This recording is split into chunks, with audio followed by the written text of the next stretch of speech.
আসসালামু আলাইকুম এভরিওয়ান, সবাইকে ওয়েলকাম করছি আমাদের অ্যাডোবি ইলাস্ট্রেটরে এই কোর্সটিতে। সাথে আছি আমি মোহাম্মদ ইয়াসির আরাফাত।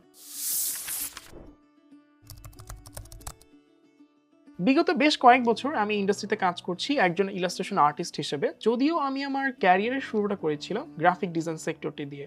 আমার এক্সপেরিয়েন্স এবং এক্সপার্টিস থেকে আপনাদের জন্য ইলাস্ট্রেটরে এই পূর্ণাঙ্গ কোর্সটি ডিজাইন করেছি।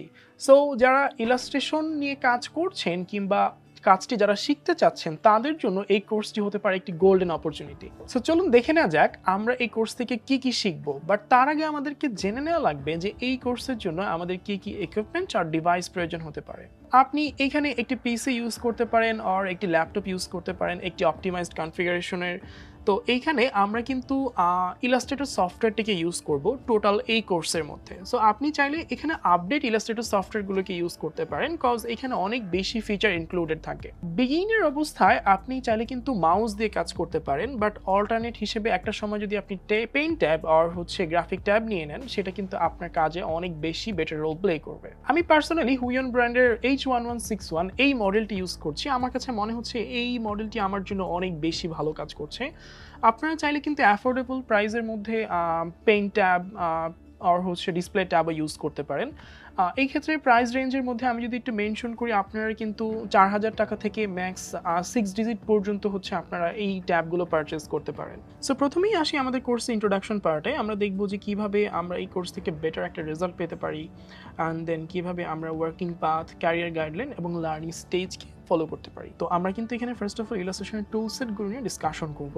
দেন asset of UI, that means আমরা ওয়েবসাইটের জন্য যে ইলাস্ট্রেশন অ্যাসেটগুলো ইউজ করতে পারি আমরা সেই ইলাস্ট্রেশনগুলোকে এই কোর্সটাতে দেখব। দেন ল্যান্ডিং পেজ ইলাস্ট্রেশন, আমাদের ফাইনাল যে প্রজেক্টটা থাকবে সেই প্রজেক্টে আমরা দেখব যে কিভাবে sketch, face, composition and then পার্সপেক্টিভের মাধ্যমে একটা ল্যান্ডস্কেপ ইলাস্ট্রেশন করা যায়, যে ইলাস্ট্রেশনটাকে আমরা পরবর্তীতে ওয়েবের জন্য ইউজ করব। সো ওয়ার্কিং পাথটা কিন্তু আসলে আমাদের অনেক বেশি গুরুত্বপূর্ণ, কজ আমি যেটা আমার প্যাশন, সো সেই প্যাশনটাকে ইউটিলাইজ কিভাবে আমি করব সেটা কিন্তু আমার ওয়ার্কিং পাথের উপর ডিপেন্ড করে। সো প্রথমত আমাদেরকে এখানে লার্নিং স্টেজটা ফলো করতে হবে, then research, analysis and then explore. আমি যদি একটু ক্ল্যারিফাই করি জিনিসটি, লার্নিং স্টেজের মধ্যে ডেফিনেটলি আমাদেরকে কিপ নোটস রাখতে হবে। দেন কিভাবে আমরা সেই প্র্যাকটিসগুলোকে ডিস্ট্রিবিউট করবো এটার উপর আমার অনেক বেশি প্র্যাকটিস করা লাগবে। দেন রিসার্চ।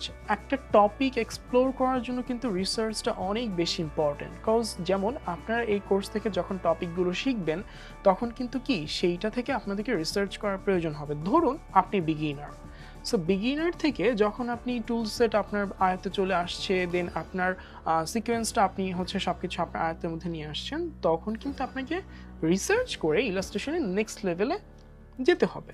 সো যেমন আপনি এইখানে নতুন একটা ইলাস্ট্রেশনের স্টাইল অ্যাডপ্ট করতে চাচ্ছেন, তখন আপনাকে কি করতে হবে, ওই ইলাস্ট্রেশনটাকে রিসার্চ করতে হবে। সো রিসার্চের জন্য আমাদের যেই সকল জিনিসগুলো গুরুত্বপূর্ণ আর রোল প্লে করে সেটার মধ্যে প্রথমত কিওয়ার্ড রিসার্চ, দেন আমাদের ব্যাকগ্রাউন্ড ইনফরমেশন। সো এই দুটো জিনিস যদি আমরা রিসার্চের জন্য ইউজ করতে পারি আমাদের রিসার্চটা অনেক বেশি স্ট্রং হবে। Then analysis, then explore.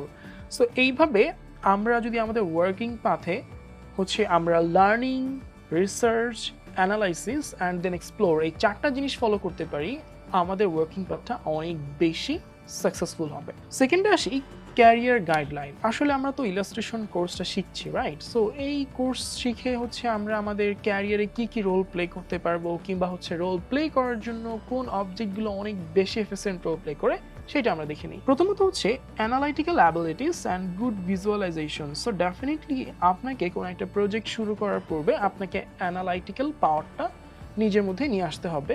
দেন আপনাকে গুড ভিজুয়ালাইজেশনের কনসেপ্টটা রাখতে হবে। যেমন আপনি সকালে ঘুম থেকে উঠেছেন, ঘুম থেকে ওঠার পরে ফর এক্সাম্পল আপনার বাসার পাশে নদী আছে, একটা চায়ের দোকান আছে। সো আপনি হাঁটছেন, চা খাচ্ছেন, সাগরের কিংবা সাগরের ফ্লোটা দেখছেন, ঢেউ দেখছেন। সো এই যে একটা কনসেপ্ট, এইটাকে আপনাকে ভিজুয়ালাইজেশন করার পাওয়ারটা আপনার মধ্যে থাকতে হবে। দেন টাইম ম্যানেজমেন্ট।